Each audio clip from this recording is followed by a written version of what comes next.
You listen to BornOptimistic. I'm here with Mark Boyle. Mark, welcome. Mark, can you tell me, where do you sit on the optimism spectrum? I guess it depends what you mean by optimism. Like, I would see myself mostly as a realist. I try to, no, like I see the point of optimism in that I think we live in times where there's a lot of bad news, and a lot of the news that is reported is bad. And I think there needs to be a bit of a reaction to that to get out some of the positive stuff that's happening. But I think it's important sometimes to move away from either being pessimistic or optimistic and actually just look at what is real, what the reality of the situation is. So I would probably position myself in the realist position. If that turns out to be not a great position, then so be it. If it turns out to be a wonderful position, even better. And it's like dealing with literally the reality of what's in front of you. Exactly. Like, so, for example, if you look at climate science at the moment, it'd be very hard to be optimistic about some of the things that they're talking about. So for me, it's better to deal with the reality of what they're talking about and move from there. Then in other realms, it's really important to be optimistic, because there's lots of signs of hope. So, and you're here. It's your life. What are you supposed to do? Curl up and die if the news is bad? Exactly. I think all we can ever move from is the position we're in right now. So there's no point getting down about what's gone before, what we haven't done, or what we haven't achieved. I think the important thing is to understand who you are at this moment in time, and then respond as positively as possible from the reality you're in. You've got to do something with your life, no matter how bad things are, how good things are, and so it's best just to move from there. Was there a time in your life where you decided that realism was an option, or were you always a realist? Was there a road to Damascus incident? Like, when did you become a realist? Yeah, I guess it probably went through a process. I was kind of involved in environmental activism. Some people would probably still consider me an environmental activist. But I was involved in that for many years, and I guess there's a lot of bad news in environmental activism. It can be very hard seeing the positives, and I guess I went through then a period of being hyper optimistic, to the point of fantasy.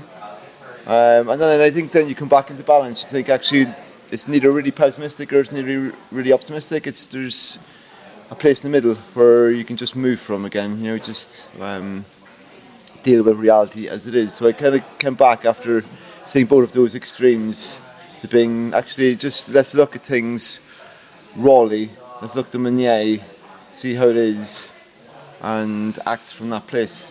And going back even further to when you were really young, in your formative years, growing up in Donegal, was there any particular incidents that really shaped you and shaped your worldview or people or environments? When you started becoming aware of the wider world, what kind of things would have formed your mindset? Yeah, I didn't grow up as, I didn't have a hippie background. I wasn't a back-to-lander from birth, or any of that. It was my education was in business and economics, weirdly. And then I just so happened to get a work in the organic food industry when I'd moved to the UK. And that put me in touch with lots of people who were thinking about big issues in that realm of things. Because I was dealing with a lot of kind of suppliers like beekeepers and salad growers and so on. And they would tell me their stories about what was happening to them. And that was a bit of an awakening period because before I'd been studying financial economics. So when we think of economics, we think of money. But economics is how you meet your needs. And this was my first taste of real economics, about how we actually meet our needs as people. And so that put me on a kind of a process of inquiry and discovery, like a rabbit hole that I went down further and further, to the point where back in 2008 I decided to quit money for initially a year. It ended up being a 3-year experiment. And what brought you to that decision? Why did you decide that money was a thing that you didn't need in your life, or you're willing to try and live without? I guess that process of inquiry led me to believe that one of the biggest issues in the world today is our disconnection from life, our disconnection from each other, our disconnection from the natural world. And when you're disconnected from the natural world in particular, a lot of bad things happen. So we go to a supermarket, we buy our food, we buy our clothes. We have no idea where the stuff comes from, because marketing does a very good job of separating you from what you consume. So the further degrees of separation between you and what you consume, the more chance there is for harm. Now, the thing that allows you to be disconnected from what you consume is money. You don't have to have a relationship with your food grower. You don't have to have a relationship with the people who make your clothes. So we have sweatshops and we have environmental degradation. If you had to walk into a sweatshop to pick up your shirt and your jumper, you wouldn't do it. You'd see kids on the military presents, and not a part of your body would allow you to do it. But because we just see an advertisement on TV saying, this is the latest fashion, and we walk into a nice fancy store, then it's easy for us. So I realised that until we actually fully connect with what we consume, whether that be bloody and mucky and dirty or whatever it is, then things aren't going to change. So, was there a particular moment that it clicked into place? Was there a point at which you realised, I have to do this? Well, I think I'd been ranting and raving about the effects of money for about a year and a half, and a friend said to me one day, well, why don't you just give up money yourself then if it's such a problem? And I was like, well, I probably should give up money then if that's the case. So I was like, it's all his fault really. Are you still friends? We are still friends, unfortunately. So yeah, it started with his kind of provocative challenge, but saying that, it was like this. It was the most significant moment in my life. It was that decision to give up money, and just trusting, not getting too heady about it, not getting worried or fearful, just kind of trusting. Actually, this is what I'm meant to do now. This is for some reason. So how does it work? What does it mean? Because you're still living without money 11 years later. Like that 1 year turned into... Well, it actually turned into 3 years, and I've recently, at the moment, I use money very minimally. But I live now without modern technology. So that's a hard one to define, because even these words we're speaking can be seen as technology. But if you think of I live without running water, electricity, therefore no internet, no mobile phone, no washing machine, no laptop, none of the things we take for granted. Do you have a credo? Do you have a cut-off point? Do you have a set of rules that you've imposed on yourself, or is it just a mind state? But when I was living without money, I guess I was 28, I was very idealistic.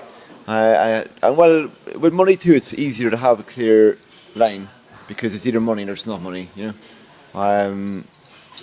With technology, for example, the lines are much more blurred, an axe is technology, a pencil is technology of sorts, You could argue that they're a lot lower in the technology spectrum, and the impacts of them are much less, but they're still technology. So it's, in the start of the book, for example, I said that this,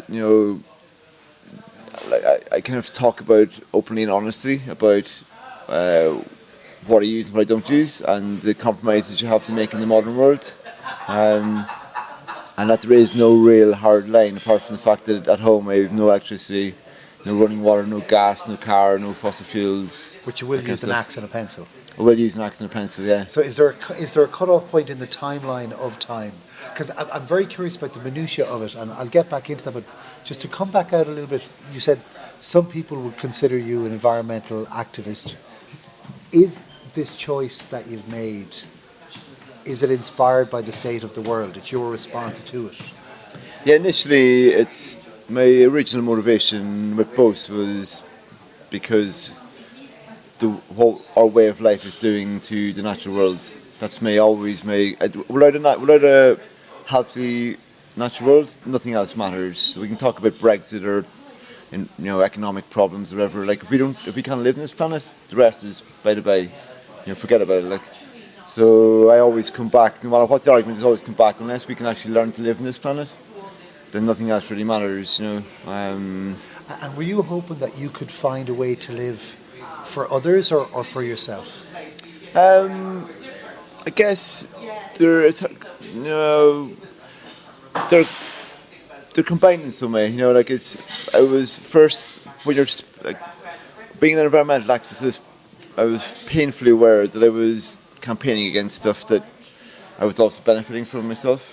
So you're campaigning against fossil fuels and fracking and all these different things. And yet I was living a life that was founded on those things. So at some point you've got to say, well, what is it actually, if I got what I wanted and these things ended, what would that look like? So first I wanted to understand whether I should stop ranting and raving and see if it actually is a life worth living. And then if it is, then to communicate that, and say, here's my experience. Is giving up money, is giving up tech a sacrifice or is it a liberation?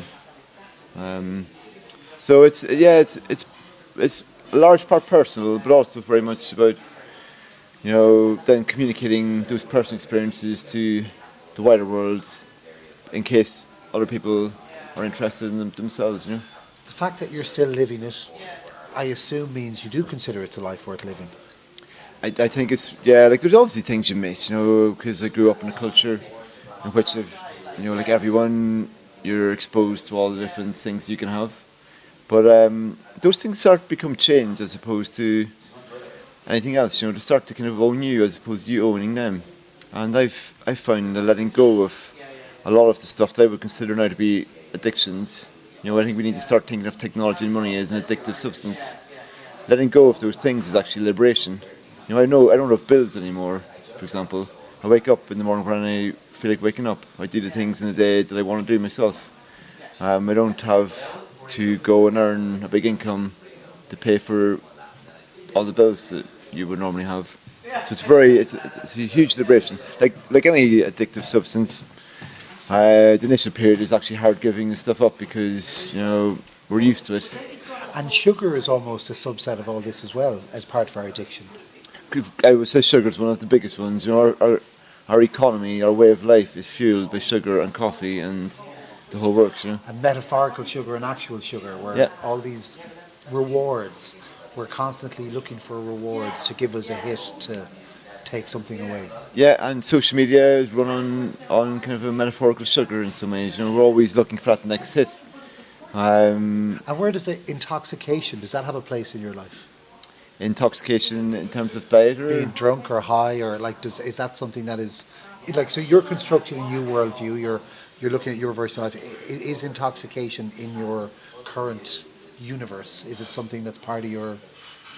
I generally not, in terms of my diet, it's I eat fresh food, I breathe clean air, I drink water from a spring. There's no stress. I think stress is probably one of the biggest health issues. 99% of the time in my life there's no real stress. It's a very slow pace. It's you've a lot of things to do, but there's no stress attached. No one's going to die if it doesn't get done. You've no one looking over your shoulder.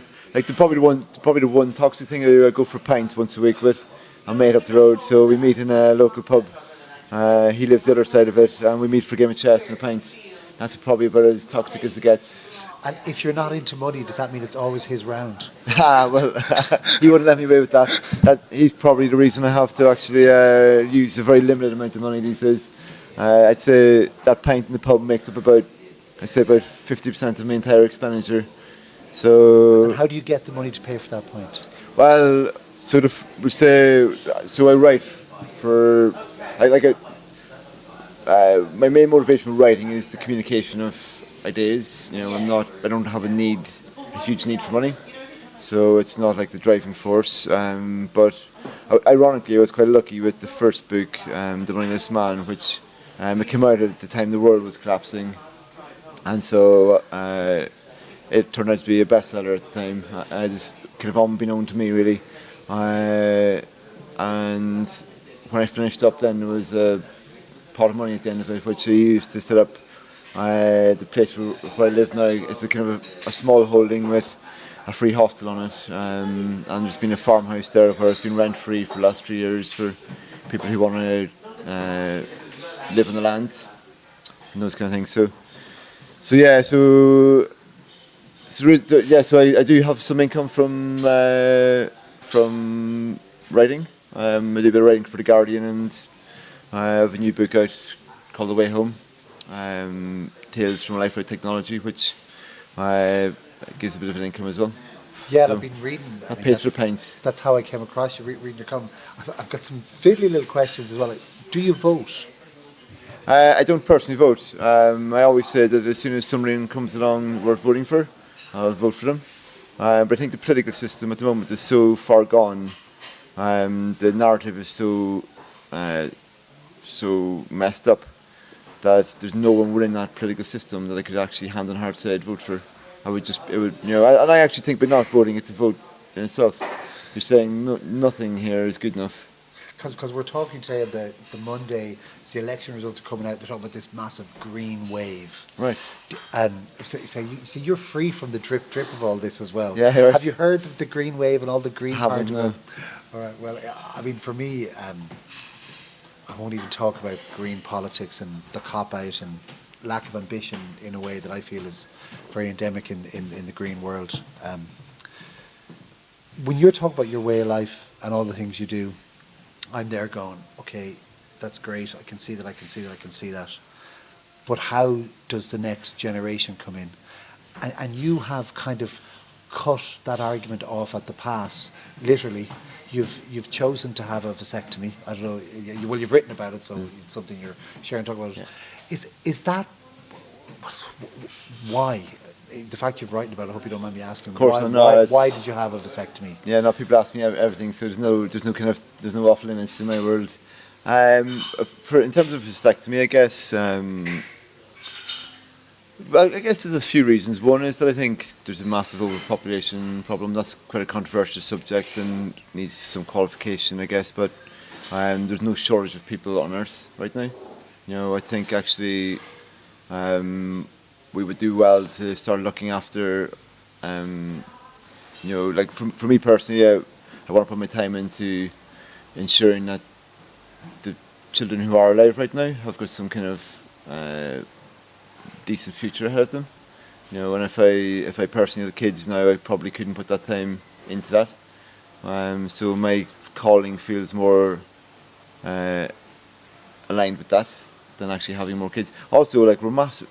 We just got when you are trying to feed and clothe that many people, you have to get into kind of you're then involved in huge industrial monetized economic systems which inherently disconnect people from the land base. So it's very difficult to conceive of a healthy world, a healthy economy that's got 10 billion people in it.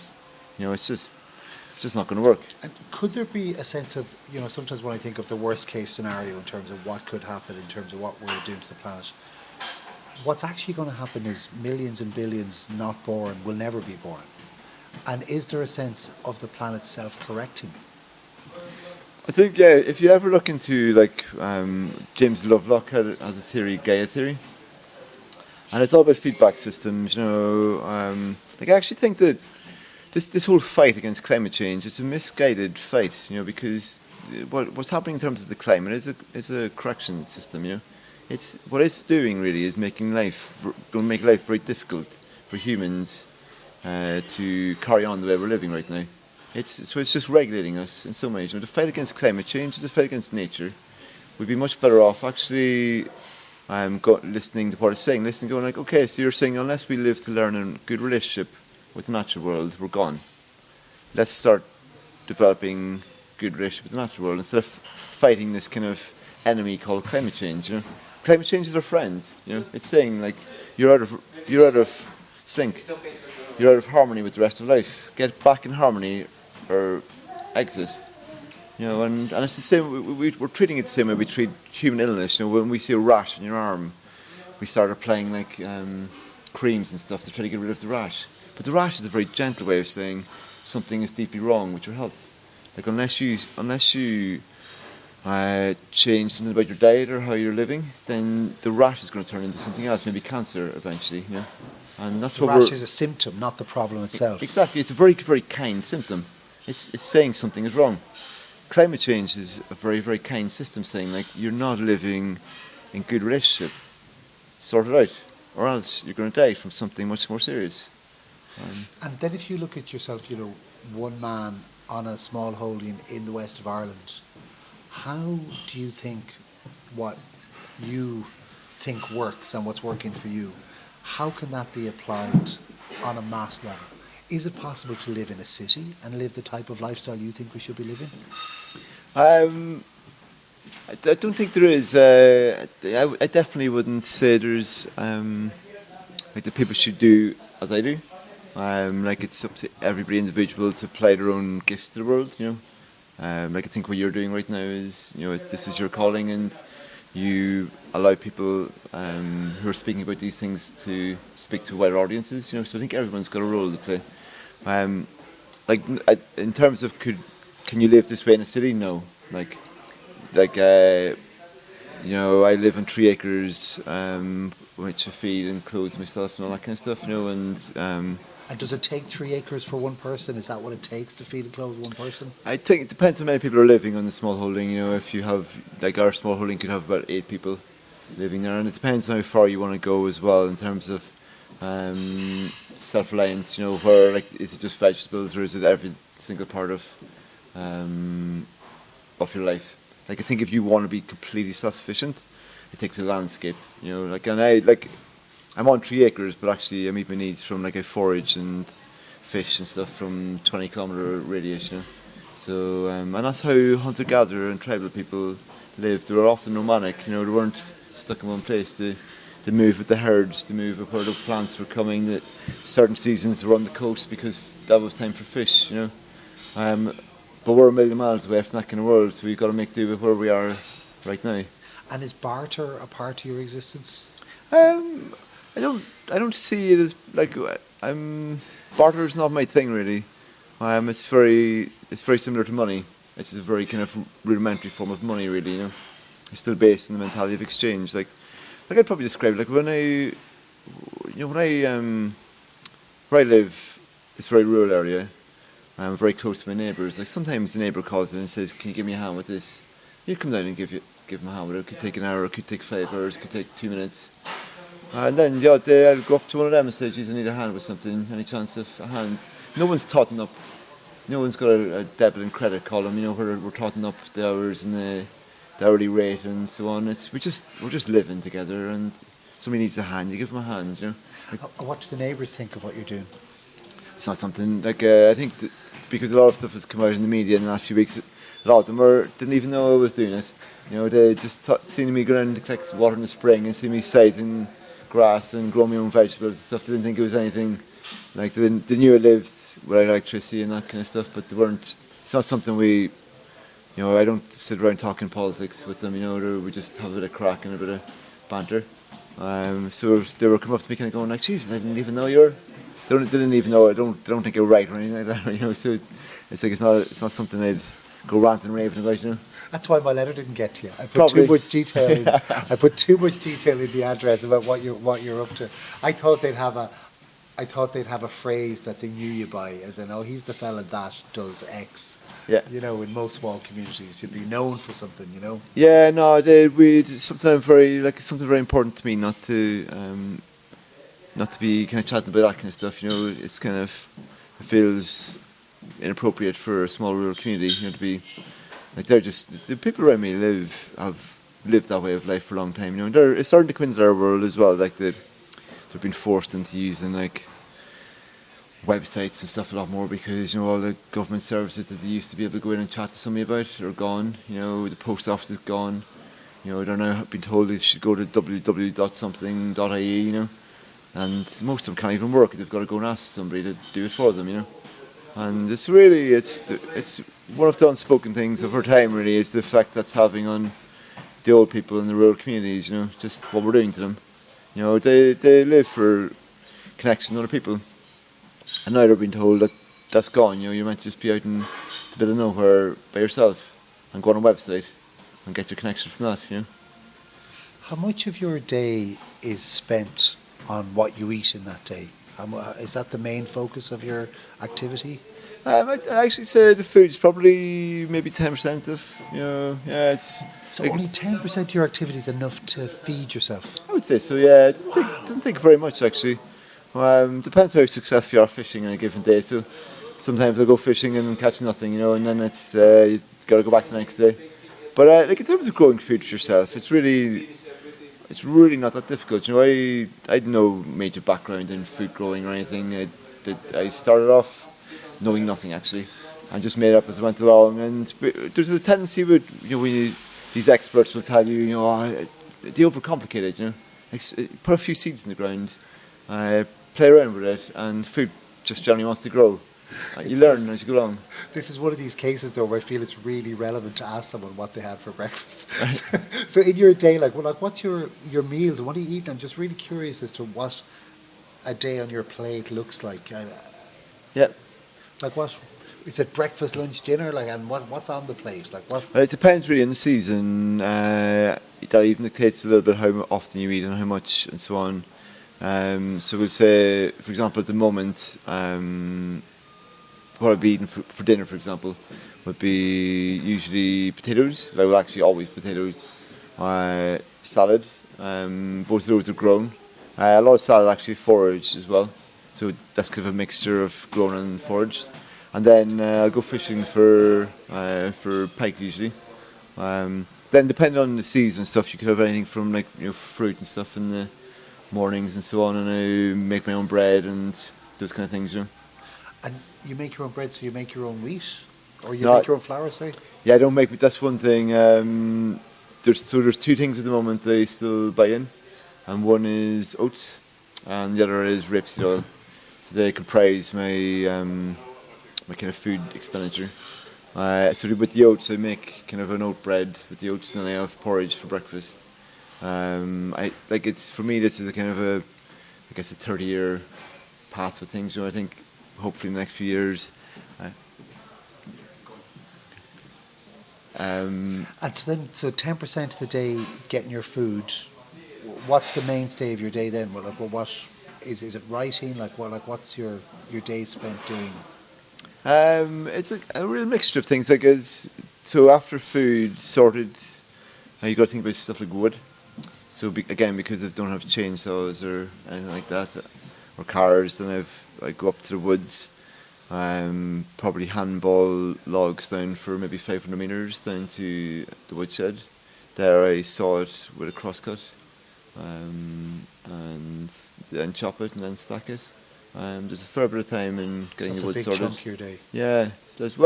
Yeah, you do it in blocks. Don't do it every day. And that's for cooking. You need that to cook. Cooking, heating. So I cook off wood basically. And then there's everything then from your cooking utensils. So we'll say, for example, I could then spend a bit of time whittling a spoon, or if you look at every single aspect of your life and it's trying to find a solution that's from the landscape in which you're in, and so it's 101 different things. So as you say, it's a 30-year plan that you're 3 years into a 30-year plan in terms of self-sufficiency. Well, I don't really have a 30-year plan, but I think in 30 years' time I could still be learning lots. Right. Yeah, I'm not I could be, who knows what even tomorrow holds. But I know you were very inspired by the Island Man book, and the idea. I mean, I think the last self-sufficient island off the coast of Ireland was 1962. I think. Right. Where every single thing was completely sourced from that tiny bit of land. So that was a big influence on you, that the islanders and how they lived. Yeah, I weaved the story of the Blasque Islands into the book, partially to give some historical context to what I was doing, but also because I was looking at them not from a voyeuristic kind of perspective of seeing this kind of quaint people and how they lived. It was actually practical. These are the last people I know of that have lived in the way that I'm living now. How did they do it? And so it's fascinating from that perspective alone to see how they lived, and also not just how they lived, but also why they were eventually evacuated from the island. What were the forces that forced them off the island? And for me now was actually the outside pressures of industrialism and globalism. Because at one point the bottom trawlers started coming in from Spain and from Great Britain and France, and just cleaned up all the fish, and their livelihood was mostly based around fish, both for feeding themselves and a small livelihood from dingle. And so, it was interesting to just look at that and see what those forces were as well, And of course the EU are doing that now to vast sections of Africa. We're hoovering up from international waters the livelihoods of so many people up and down the coast of Africa. Completely, and not even that. Like you get philanthropists who are then saying, "No, we need every kid in Africa to have a computer." And we think that's a really positive thing. Like, oh, good on these people for bringing the internet to Africa. It's like the internet's going to wipe out every part of their culture in about 10 years in the same way it's done ours. Like it will break up all their natural relationships, and it'll be the worst thing that ever happened to them to bring the internet to Africa on that scale. But we're talking about it if it's some kind of like we the West have come to their saviour. It's a completely arrogant perspective on the best thing we can do for the people of Africa. What would have been the best thing to do for people of Africa was leave them the hell alone. Leave them alone. But we come in with our arrogance as usual, think we know best for these simple people. They could teach us so much about life, if we actually left them be. And do you feel that you're alone in your quest, or do you feel there are many like you living the way you live? I think there's a lot of people who aren't talking about it doing something similar. I think a lot of people are now waking up to the fact that our way of life, as we know it, isn't really serving us or the world around us. And they're making changes to their lives based on that. I'm probably more vocal than most of those people for various reasons. So yeah, I wouldn't underestimate the amount of people who are actually doing things. Then you've got the other trend where actually you see the world around you is getting more and more enthralled by technology, and I wouldn't say at night worrying about that, but it's a cause of concern, especially for young people, who are heads stuck in screens all day, and it's going to have a huge impact on their relationship with the world around them, unless we so-called responsible adults actually find some way of taking care of them in that respect, actually kind of we have a duty of care to young people, I noticed you're not wearing a watch. Like that's technology you don't use either? I don't. Obviously I had to be here for a certain time today, so I had to find out the time. But I don't have a watch or an alarm clock. I don't have no mobile phone, obviously. Instead of Google Maps, you have a map. I have a wee map here in front of me, Which is, I think it's kind of a rarity these days, And we're in Dublin, obviously. We're not down in your holding. You're en route to London, I believe. I know you're doing some public speaking in London in a week or two with the Idler and stuff. So what's it like for you coming to a city after being immersed where you are? What kind of things are you noticing? What kind of things are jumping out at you? Yeah, it's so different. Like the thing that really catches me first is the speed and the stress is tangible. Both being even just getting here, being on the road. Seeing the speed at which people are walking. Every single person's on their phone. No one's paying any attention to the world around them. I don't mean to sound negative about that, because there's lots of really wonderful people and stuff and things happening in cities and stuff, but there's a pace to life and a stress to life that can't be good for us. There's a very strong disconnect from things around you. Getting more and more so. So yeah, I find that very, very tangible. Like I spend 90% of my time or 99% of my time out in kind of the middle of nowhere. So it's. Would you say you dislike being in a city? Yeah, basically. I'd like to say I'd like to say something else, but would you say you're? I'm not trying to label you. Would you say you're a loner? Do you like? Or are you a sociable person? I'm not trying to get yourself to put yourself in a box, but I would say probably no different than anybody else. I think we'd all benefit from a bit more quiet time. I can be very sociable at times. I also see the need for reflection time and for time to ponder and where am I going, and it also depends what you mean. Like, 'cause if you think of your community just as people, then that's one thing. But if you see yourself as part of a greater web of life, then I spend my whole time with creatures, of different sorts. You learn to listen to them. You learn to dialogue with them. So in that respect, I'm always surrounded by something that's communicating to me. Even just listening to birds, you can learn a lot from. Listening to the weather, listening to all aspects of the rest of nature. What do you learn from listening to birds? Well, we hear bird songs sometimes and we think it's all very sweet and pretty. Actually, birds are often threatening calls. It's often in the first thing in the morning. What they're doing is mate. They want to put out the mating call, like, and we just think it's nice. They're just getting up and they're having big conversations there, things that we can't even comprehend, And so you start to learn that, like, as well as being beautiful, the natural world is also pretty brutal, And do you get to differentiate between the tone of the bird song then, or the? You start to hear little different intricacies within different times of day, like different birds are saying different things. As I said, the morning is very much about mating. But also, sometimes you look up and you see magpie coming, and you'll hear certain birds responding in relation to the magpie coming. And you can even sometimes know the magpie is coming before the magpie even comes, because you can hear certain birds make a certain noise. And sketch. The magpie's coming. Yeah, basically, because they're putting out warnings, like, and then a fight ensues, and the magpie usually takes heed and scarpers. Would you have a favourite animal? I have a favourite. I love wildlife. Like, anything wild, I feel a stronger and stronger connection to. Like, I have a lot of respect for pine marten. He's a very vilified creature in the Farming Irish world. landscape, in the farming world. Yeah, it's like, but they're actually a really crucial part of the Irish landscape, and where pine marten exists, red squirrels exist, and they're quite crucial to the red squirrels kind of come back.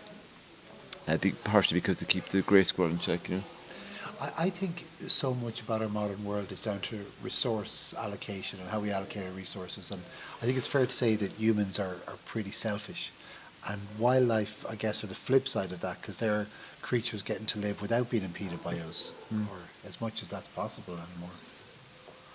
Yeah, like I think we've forgotten that, like, if we just think of all land as being something in which we can extract from, and there's no cost to that, like it's there for our benefit. It's kind of a biblical theme, really. It's still a kind of hangover from the kind of biblical stories we know of man dominating the earth and all the creep upon it, and that kind of stuff. And we forget that actually, if we don't allow a lot of our land to be for wildlife and for natural processes, then our time here is limited.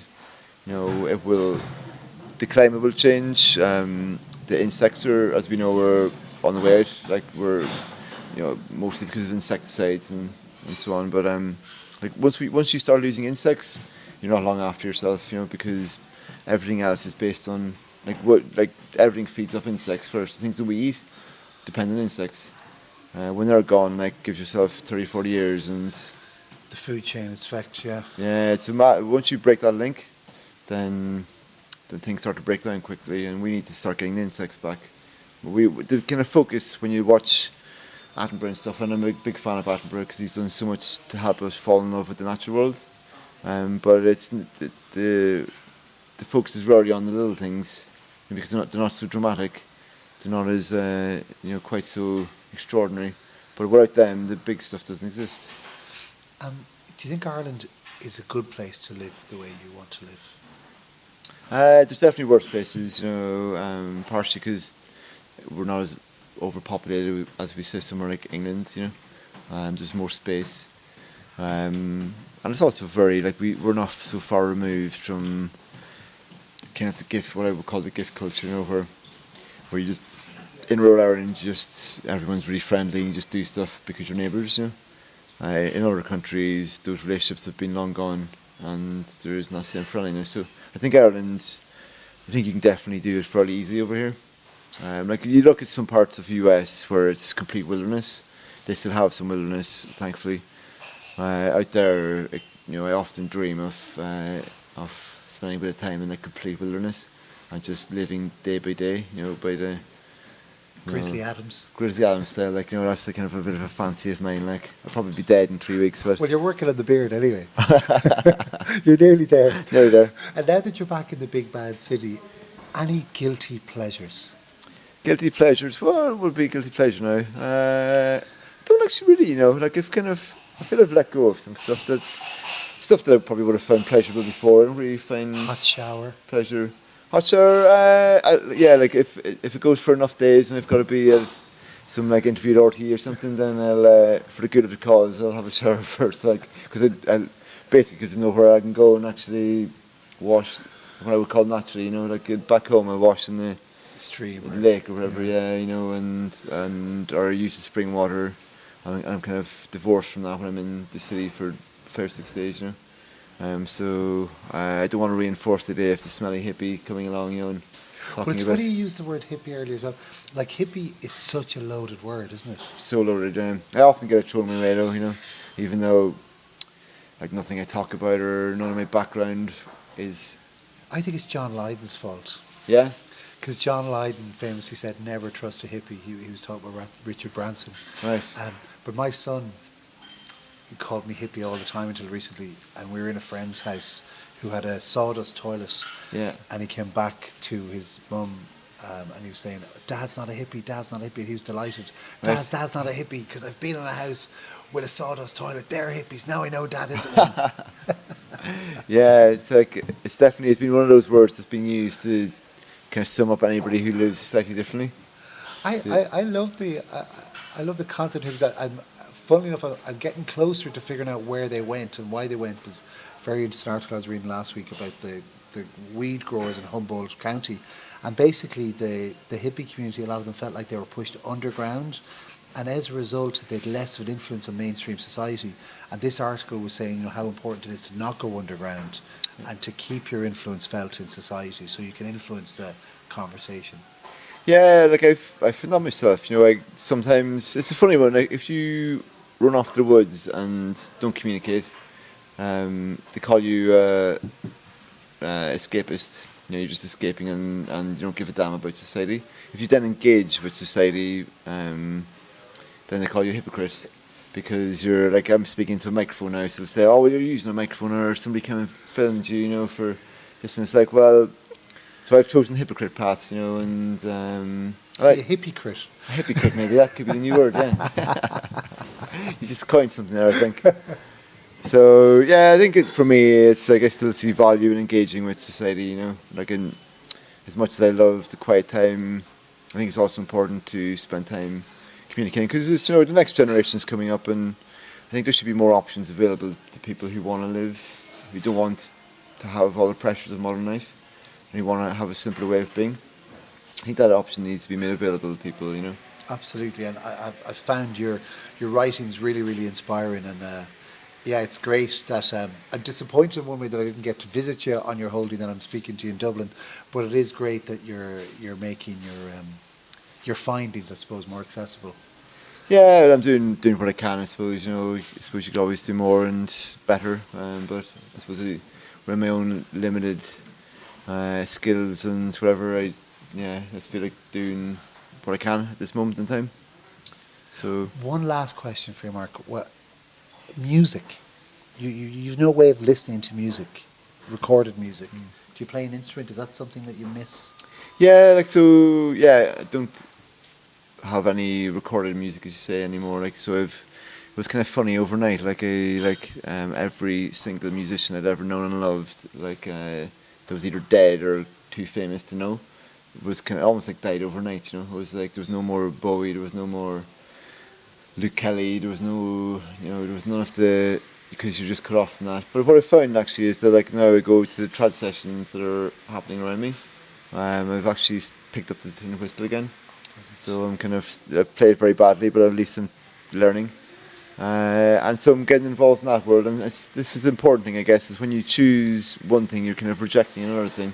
So when you're choosing electronic music, you often forget to go back into the world of where it's around you, and a trad session is a very special thing. There's no ego involved in a trad session. It's just a bunch of people. Traditional Irish music is very much divorced from commerce. Yeah, they've never gone down that path really. It's some aspects of slightly, but it's so, of all the forms of music I've known, it's the one least centre on egotistical people. Well, that's brilliant though. At least you have your tin whistle.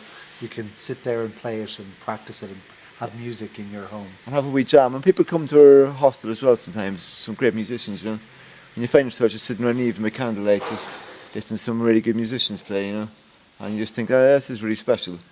And if I was just You know, if I just with earphones in my head listening to Bowie, then I probably missed out on all of this. You know, so it's you lose one thing, but you gain another. Just depends what you want in your life. Brilliant. Well, fair play to you, Mark. Thank you so much for sharing your time. I really appreciate it. Thank you for having me in. So you've been listening to Born Optimistic. Until next week. Thanks a million.